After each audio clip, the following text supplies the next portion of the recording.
I'd ever wonder how the Thunder got its boom, or why the Mavericks couldn't find their lasso? Well, folks, let me take you back to the wild, wild west of the recent Western Conference semifinals. Our Cowboys for the day, the Oklahoma City Thunder, rode into the game with all guns blazing, defeating the Dallas Mavericks 117-95. Our leading Cowboy, Gilgeous Alexander, was faster than a rattlesnake in a rabbit race, scoring 29 points. On the other side, the outlaw, Luka Doncic, struggled to hit his targets, managing only 19 points. It seems the Thunder's defense, led by the sharpshooting Lou Dort, was just too much for Doncic.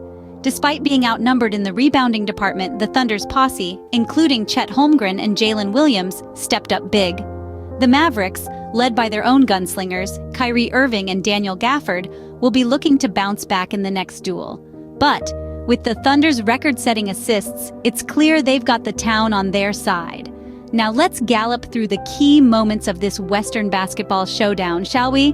Yeehaw! Picture this, Gilgeous Alexander, not as a basketball player, but as a gunslinger in the Wild West, outshooting everyone in sight. In the heated showdown of the Western Conference semifinals, Gilgeous Alexander proved to be the fastest draw on the court. He was relentless, scoring an impressive 29 points. Metaphorically speaking, his bullets found their mark time and time again, leaving the Mavericks scrambling for cover. The court was his personal OK Corral, and he was Wyatt Earp, taking control of the game with his sharp shooting and quick reflexes. On the other hand, the Mavericks star player, Luka Doncic, seemed to have mislaid his six-shooter. He struggled to find his target, scoring a mere 19 points on 19 attempts. It was as if our Cowboy found himself in a duel, but his trusty weapon was jammed. How can you win a shootout when your bullets just aren't hitting the mark? But let's not forget the unsung heroes. The Thunder's defense was as solid as a bank vault in an old Western town. Leading this defensive fort was none other than Lou Dort. He was like the sheriff, making it difficult for any Maverick to make a clean getaway with easy points.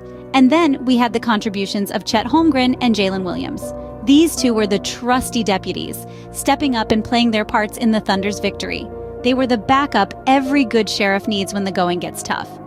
So the Thunder rode into the sunset, leaving behind a trail of missed shots and broken dreams. But the Mavericks, they're not done yet. They're just reloading. Now, the Mavericks, they're not just going to take this lying down. They're like a rattlesnake. You corner it, it strikes back. Picture this. Kyrie Irving, slithering through the court like a rattlesnake in the grass, ready to strike. Daniel Gafford, coiled and ready, waiting for that perfect moment.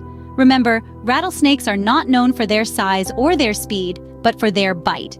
And let's not forget, the Mavericks have got some venom in them. After all, a rattlesnake doesn't need to be the biggest or the fastest to lay its opponents low. All it needs is one good strike. So the next game, watch out. The Mavericks will be out for blood, ready to sink their fangs into the Thunder. The Thunder may have won the first battle, but the war is far from over. So what's the moral of this Wild West showdown? Never count out a rattlesnake and never, ever underestimate the boom of the Thunder. So as we saddle up and ride into the sunset, we leave you with this thought. Like a scene out of a Wild West movie, the Oklahoma City Thunder and the Dallas Mavericks faced off in a showdown that had all the grit, determination, and unpredictability of a dusty duel at high noon.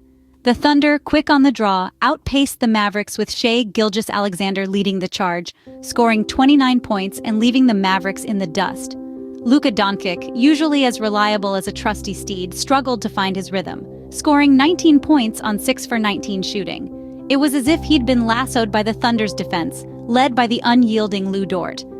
But don't count the Mavericks out just yet. Like a wounded coyote, they're most dangerous when cornered.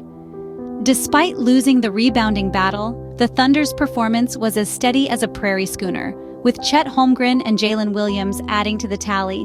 Meanwhile, the Mavericks, led by the sharpshooting Kyrie Irving and the bullish Daniel Gafford, are already plotting their comeback in the saloon. The Thunder's team play was as coordinated as a line dance, setting a record for assists that propelled them to victory. But this Wild West tale isn't over yet, folks. Both teams are gearing up for the next showdown, with the Mavericks itching for a comeback as fierce as a Texas rattlesnake. And in this game of basketball, just like in the Wild West, it's not the size of the gunslinger that counts, but the speed of his draw. The Mavericks will need to be quick on the draw in Game 2, and we're all excited to see how this Wild West saga unfolds. Remember, in this game of basketball, it's not about the size of the player in the fight, it's about the size of the fight in the player. Or in the case of the Mavericks, the size of the fight in the rattlesnake. Y'all come back now, you hear?